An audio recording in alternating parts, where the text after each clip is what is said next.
How's it going, guys? Today we're going to be looking at how good a team of all the players traded away by Peter Chiarelli would be. I was actually looking at r/hockey the other day, and someone was saying how you could probably build a cup contender with all the players Boston's traded away, and then somebody asked, how good would a team of all the players Peter Chiarelli traded away look like? So I figured, why not build a team and see how good they would be by, of course, simulating in NHL 17. So first off, we had to put together the team. I figured, since he was formerly the GM of Boston Bruins, now the GM of the Edmonton Oilers, why not just kind of mix the two up? Let me introduce you guys to the Boston Oilers. One thing, I didn't actually make jerseys, as we're never going to see them, so ignore those. But of course, the team name there is the Oilers, city name Boston.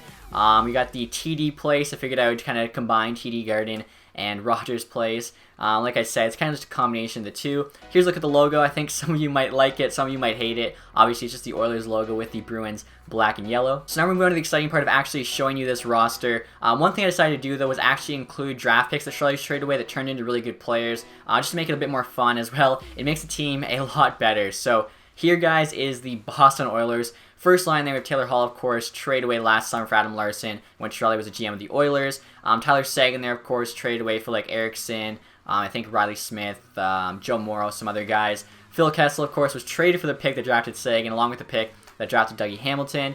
Second line right winger there, you can see we have Blake Wheeler. He was traded away as a prospect, nowhere near as good as he is now. Second line center, we have Jamie Benn. So this one was news to me. I had no idea Chiarelli traded away Jamie Benn, and he didn't technically trade him away, as he traded away a draft pick that turned into Jamie Benn, but I still thought that was kind of crazy. So back in 2007, he traded a 5th round pick, which ended up being 129 overall, to the Blue Jackets for Adam McQuaid. The Blue Jackets then traded that pick to Dallas, and then of course Dallas went on to take Jamie Benn. So I mean, just add it to the superstar players Chiarelli's traded away, along with Hall, Seguin, Kessler, Wheeler. It's just insane. Second line left wing there, we have Yakupov, of course, traded him away, started last season. Versteeg there, he actually traded away when he was on the Bruins. Same with Sabatka. Percival was traded away at the deadline last year, obviously when he was the GM of the Oilers. Pouliot actually got traded away when he was on the Bruins. Same with Joe Colborne and Matt Hendrick. It's kind of interesting how he traded away both Hendricks and Pouliot when he was GM of the Bruins, and now they're both on the Oilers. And the same thing almost happened for Versteeg, as he signed a PTO with Edmonton, but then for whatever reason ended up signing with Calgary, which is kind of weird. But that would have been 3 players that Chiarelli traded away on the Bruins and then had on his Edmonton team. Moving on to defense now, guys, you can see we have Justin Schultz on the top pair there, obviously traded away at last year's deadline, has since just become an offensive force for Pittsburgh. Paired up with him, we have Johnny Boychuk, very good defenseman, best defenseman he's traded away by far, but that was due to salary cap reasons when he was GM of Boston. Second pair there, you have Weidman and Forbert, both traded away when he was on Boston, but Weidman was actually a player at the time, Forbert was just a draft pick. Same goes for Stewart and Petrovic, both were on Boston. Stewart was a player, Petrovic was just a draft pick. Obviously, Petrovic and Forbert aren't anything crazy, but they are decent defensemen. And then finally, our goalies. This is definitely the weak point of the team. Chiarelli's never traded away an all-star goaltender, apparently.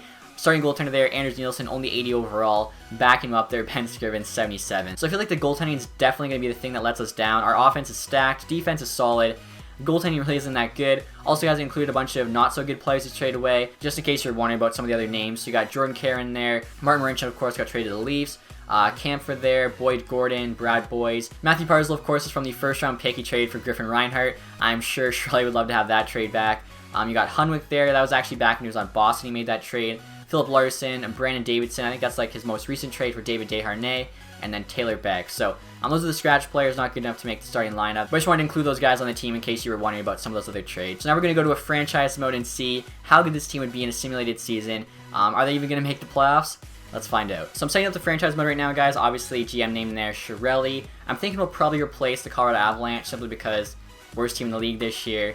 I guess, they're worthy of being replaced. So that'll put us in the Central Division. Pretty tough division, but you never know what can happen. As you guys can see, our player salary is at $64 million, so a little under the cap. Top players, of course, Jamie Benn, Tyler Seguin, and Taylor Hall. So those 3 are definitely going to have to try and carry this team. We're going to have owner mode on there, fantasy draft obviously off, salary cap on, firing off. Even though it's 1 year, I don't think it matters. We don't want to edit lines. We want waivers, no morale meetings. Let's do finances auto. That can be off, and that can be off. So other than that, I think we're just going to change up some of the settings, make it like 20-minute periods, as we're just going to be simming the whole thing, so try and make it as realistic as possible. So 20 minutes there. We're going to set to full sim, which is the most realistic. Like I was saying, 20-minute periods, difficulty superstar. We're not going to make any trades, but that's just kind of like, I guess, an automatic thing I always do. So that should be good to go. Before I start the sim, guys, I want to show you a few more things. Team ratings there. You can see we have 95 offense, 89 defense, 80 goaltending. So goaltending probably is going to be the thing that lets us down. if we don't end up making the playoffs. Also, just wanted to show you a couple more things to the Lions. I actually went and changed some of the players' positions just so that doesn't affect them, as I had some guys playing out of position. For instance, Ben was a left winger, changed him to center. Same with Sabatka and Joe Colborne. All of them, though, have decent face-offs. 81 for Colborne, 85 for Sabatka, and 81 for Ben. So they should do fine at center, and of course, if you actually make them a center, then they won't like lose morale or anything playing out of position. The wingers, though, really doesn't matter if they're playing right wing or left wing. So all those guys should be good. And AHL team here, I also want to show you guys this. All those scratch players, so Boyce, Beck, Gordon, pretty much the entire AHL defense, Davidson, Hunwick, Marincin, Camphor, they're all playing on the AHL team, so it might be interesting to see how the AHL team finishes up. And then the captaincy here, you can see we actually have Jamie Benn as the captain. He's the best player. He's the captain of the Stars, so that works out. And then both Sagan and Hall are the alternates. They went 1 and 2 in the 2010 draft. They both got traded in their prime, so I figured that'll work. So I guess now we're finally starting the simulation. I think I'm going to probably stop it around the All-Star break, see who made the All-Star game, and then we'll just keep simming the rest of the season. And I'm really interested to see how this team does. So I just finished simming the All-Star game, guys, and as you can see, we are 27, 17, and 2.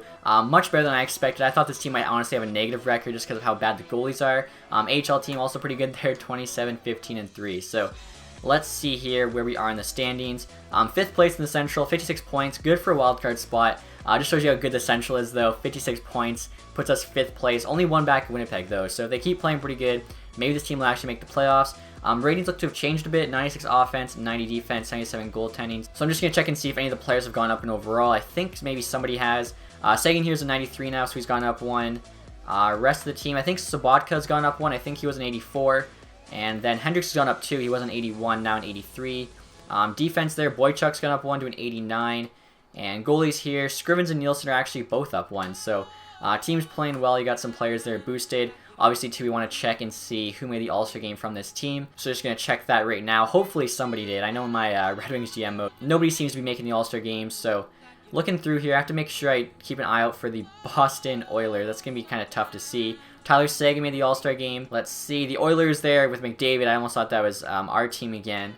So I think just Sagan made it from our team. But at least we do have an All-Star there. And obviously it kind of makes sense. His rating did go up. So we got a little less than half of the season left to go.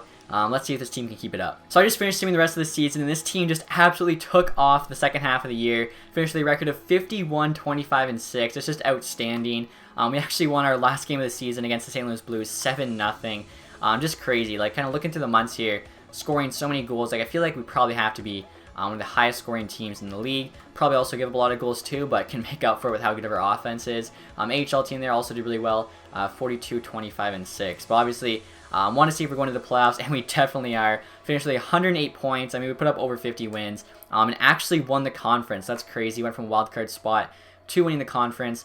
I would love to see here where we finished the entire league. Kind of crazy. Like, I didn't change the goaltending at all. 108 points. I don't know how Nielsen and Scrivens got it done. 1 point shy of the President's Trophy behind Tampa Bay Lightning. That would have been crazy.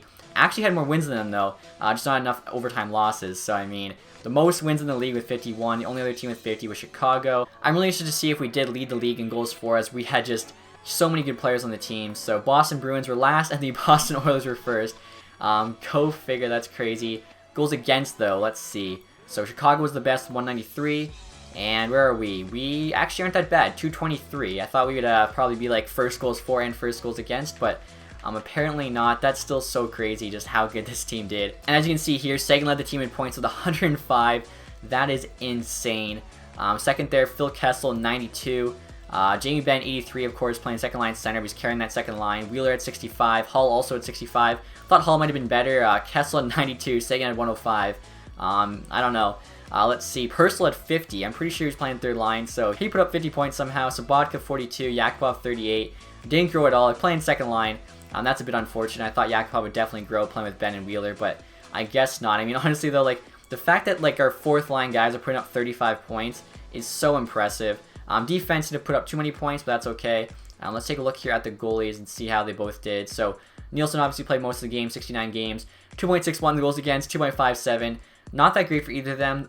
Both have decent win-loss records, though. The exact same save percentage, .914, which isn't too bad. 3 shutouts for Nielsen, 2 for Scrivens. So honestly, that's not too bad stats. And right here, guys, look at the leading scores for the entire league, and as you can see, Seguin did finish first with 105 points, so he won the Art Ross, and possibly the Maurice Richard. Actually, no, Ovi's got 53 there. Kessel, though, was second, then Crosby, Tavares, the actual Seguin playing on Dallas, so obviously playing with Kessel and Taylor Hall is a bit of an upgrade from Jamie Benn, if they even had him playing with Benn. And I don't even know who his other winger would be. Let's see if we have any other players in the top there.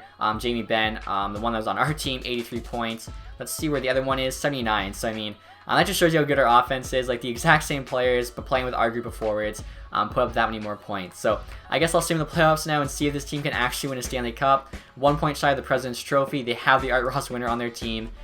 Pretty good season so far. So I just in the first round of the playoffs, guys, and I thought we were going to move on. We had a 3-2 series lead on them. Unfortunately, ended up losing in 7. I think 3 games went to OT, so a very close series. Unfortunately, just fell short there. But I mean, overall, like I was saying, this team exceeded my expectations. Without a doubt. Like, I did not expect them to do that good. So the draft lottery results just came in, guys, and what are the chances of this? Edmonton with their 5th first overall pick in 9 years, or whatever it is, and Boston with the 2nd overall pick. So both teams that Chiarelli's been a GM of, Edmonton and Boston, picking 1 and 2. I thought that was kind of crazy. And right here, guys, taking a look at the NHL awards. So Stanley Cup actually went to Chicago Blackhawks, President's Trophy Tampa Bay, we were 1 point shy. Clarence S. Campbell, Chicago, Prince of Wales, Ottawa Senators. Player awards here, obviously, Seguin with the Art Ross and the Hart. Brent Burns out with the James Norris, Seguin with the Lady Bing, Line with the Calder, Anisimov with Conn Smythe, Rene Vesna, Crawford, William M. Jennings, Gudas, Bill Masterson, Bergeron, Selke, Seguin with the Ted Lindsay, and Ovi there with the Maurice Richard 5 straight years. So Seguin won 4 awards, I think, and it's kind of funny because there's another Seguin out there playing for Dallas, but the Seguin on our team obviously took home all the awards. I think the biggest takeaway here is just how many good players Chiarelli's traded away. But in fairness to him, he did win a cup for the Boston Bruins, and it looks like he'll probably end up winning a cup for the Edmonton Oilers as long as Connor McDavid's there. So really can't take too much away from him. I guess you just have to trade away good players to get good players, and sometimes you have such a good team, you're cap strong or whatever, you're going to make some bold moves. So hopefully you guys enjoyed this video. If you guys did, please leave a thumbs up. Thank you guys for watching. Let me know what you guys think of this team and the simulation. Have a nice day, guys. Goodbye.